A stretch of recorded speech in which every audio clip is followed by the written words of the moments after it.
New York.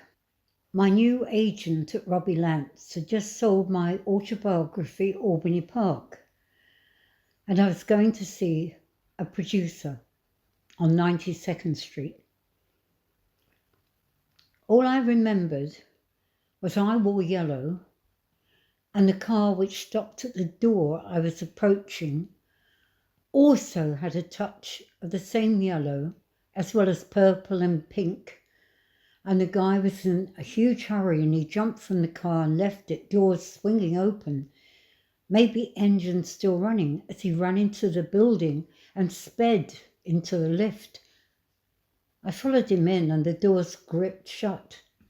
I looked at the car, still visible, abandoned like a colourful metal insect, strangely alive, with waving wings outspread.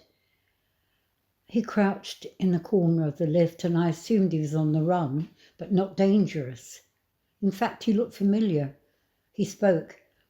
"Is that vehicle Flash abandoned out there the real me, or is this huddled over in the corner, in the dark of the lift?" I didn't answer, so he decided I couldn't answer. "Are you going to be long in there?" he said. I didn't know, because I desperately need to see him. "So I hope you're not going in to spend a whole session on your childhood." Confused, I asked who he was seeing. My psychiatrist, of course. "What time did he say he would see you?" He sounded so worried. I would have given him my place willingly, if I was seeing one. "He's a shrink," I said. "Of course. Isn't that where you're going?" I felt proud to say no. I was also proud to say I was going further up, to the producer everyone wanted to see.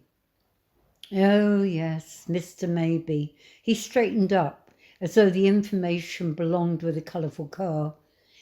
The lift had stopped, and he held the door open. "I hope I haven't alarmed you.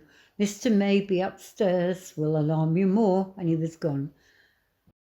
I almost knew who he was. Then I thought maybe after all the trouble I was having with lifts, I should see a shrink, forget the Mr. Maybe career and get some help. The producer was positive, but cautious. At one point, he looked out of the window. "They're late taking his car." I asked if this had happened more than once. Of course, every day.